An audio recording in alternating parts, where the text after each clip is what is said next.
Boa tarde, meu nome é Eduardo Perotti e hoje eu vou falar um pouco da prova 1 de Eletrônica Básica 1. A questão 1, ela basicamente pede sobre a estrutura interna do diodo, o comportamento de um instante inicial até um instante final e o impacto da frequência na estrutura física interna dele. Bem, para a gente falar de diodo, a gente primeiro tem que caracterizar de como o diodo é formado. O diodo nada mais é do que a junção de um material do tipo N com um material do tipo P. Mas o que são isso? O material do tipo N é um material que ele tem portadores majoritários, que são os elétrons, e portadores minoritários, que são as lacunas. Já o material do tipo P vai ter as lacunas como portadores majoritários e os elétrons como portadores minoritários. Bem, dessa definição ser diferente para tipo P e tipo N vai acarretar em três possibilidades de polarização: polarização direta, reversa ou nula. A polarização direta ela vai acontecer quando a gente tiver um potencial VD, ou seja, quando a gente tiver uma fonte de alimentação com um potencial maior que zero. Esse potencial maior que zero, ele vai fazer com que o nosso diodo ele se comporte como um condutor. O diodo se comportando como condutor, ele vai ter um potencial de anodo maior que o potencial de catodo. E dessa forma, o nosso sistema vai ser um curto-circuito ou chave. No nosso instante, 0 até T2, a gente vai analisar apenas metade da nossa onda. Por ser uma onda senoidal, a gente vai ter regiões de pico e regiões de vale. No tempo 0 até T2, ou seja, na metade do instante, a gente sabe que só vai ter um semiciclo positivo. Dessa forma, se só tem um semiciclo positivo, a gente consegue afirmar que o potencial vai ser positivo e vai ser uma polarização direta. E a polarização direta acarreta na diminuição da zona de polarização, devido a uma tendência dos elétrons do material do tipo N e das lacunas do material do tipo P a se recombinarem com os íons próximos à fronteira. Já na polarização reversa, a gente tem o contrário. Na polarização reversa, a gente tem uma fonte de alimentação com um potencial negativo, e isso vai ocasionar, além de outros fatores, vai ocasionar o surgimento de uma corrente reversa, que é o nosso IS. Ou seja, o nosso IS ele é maior que o ID, ou o I majoritário ali dos portadores. Nesse caso, o diodo ele vai apresentar um potencial de catodo maior que o potencial de anodo, e ele vai se comportar como um isolante, como se ele fosse uma resistência infinita. Dessa forma, o que acontece é o seguinte: o nosso campo da nossa zona de depressão, da nossa região de depressão, ele vai ter uma barreira extremamente grande. Porque, como a gente pode notar aqui, a gente tem um emparelhamento de 3 elétrons e de três cargas negativas e de 3 cargas positivas. Isso ele é ruim para a condução de corrente ou de energia, porque agora existe uma barreira física muito maior. Existe uma dificuldade de migração de elétron e lacuna entre os dois tipos de material. O que, se a gente voltar aqui, não ocorre na polarização direta, porque a região de depressão é muito menor, como a gente pode notar aqui na imagem. Bem, como aqui a gente tem uma dificuldade de conduzir eletricidade, a gente vai ter um fluxo igual a zero e a gente vai considerar então um sistema de chave aberta, que é esse caso, o circuito aberto e circuito fechado. Então, no nosso caso, no nosso exemplo, a gente vai ter um circuito aberto quando acontecer a polarização reversa e um circuito fechado quando acontecer a polarização direta.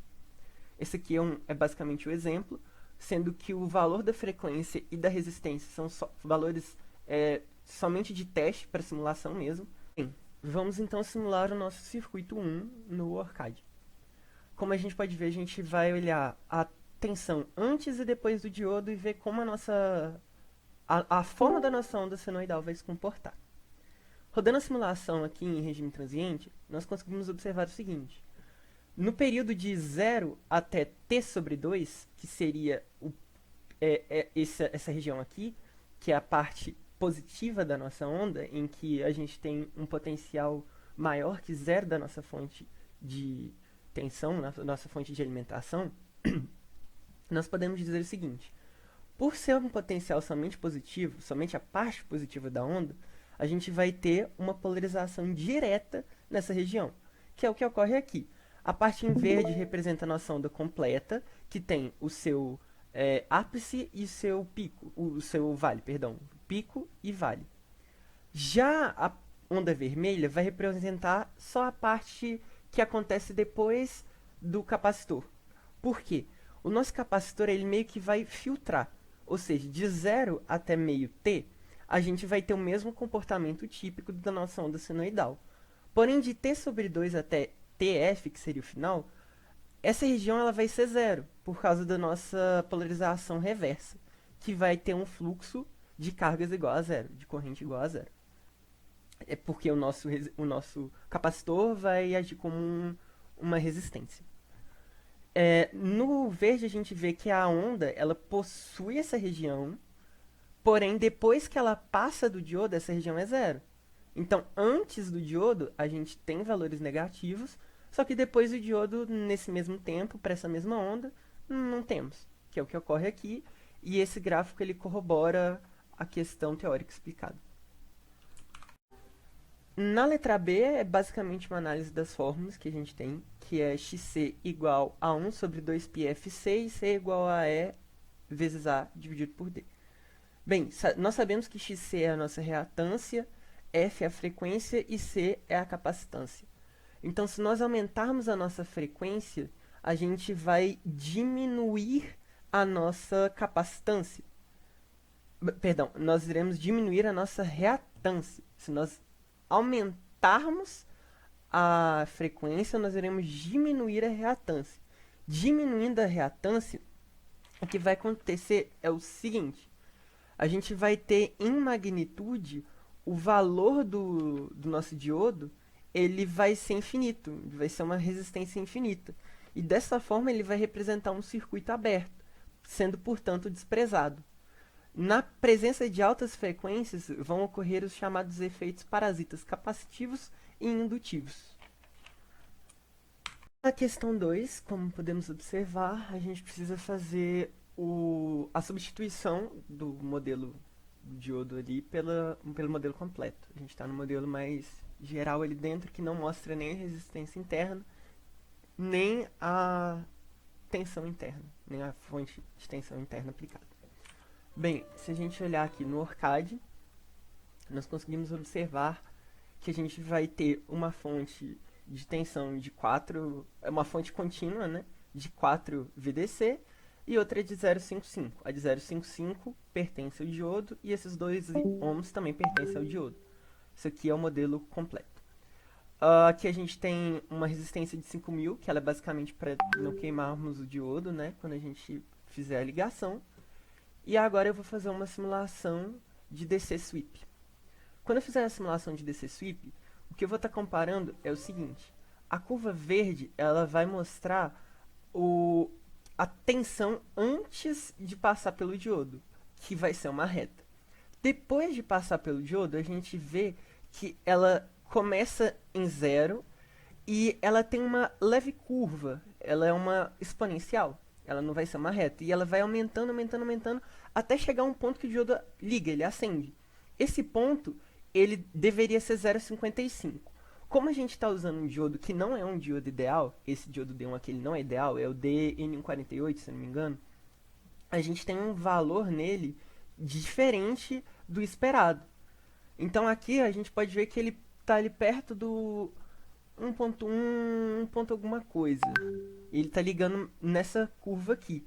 Então a gente não está vendo esse comportamento de 0,55.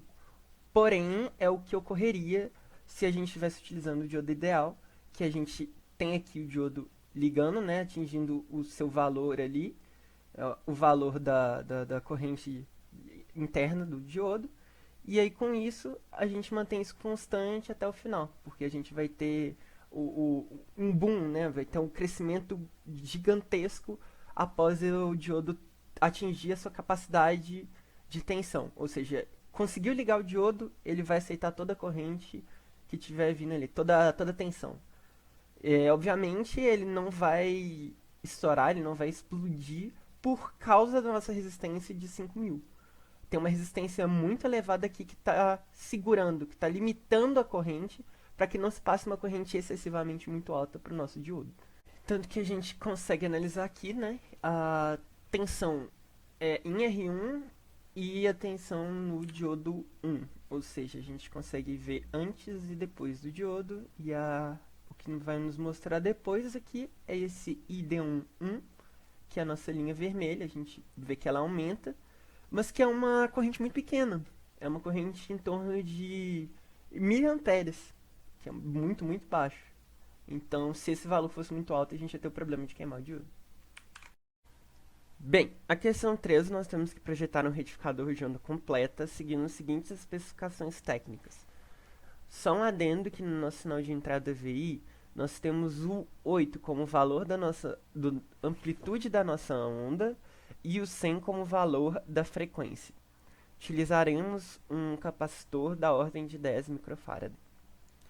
Se nós formos ver aqui nosso projeto no ORCAD, a gente vê aqui o projeto da nossa ponte, né, sem o filtro, e aqui com o filtro. Nosso retificador de ponte e aqui o retificador com filtro.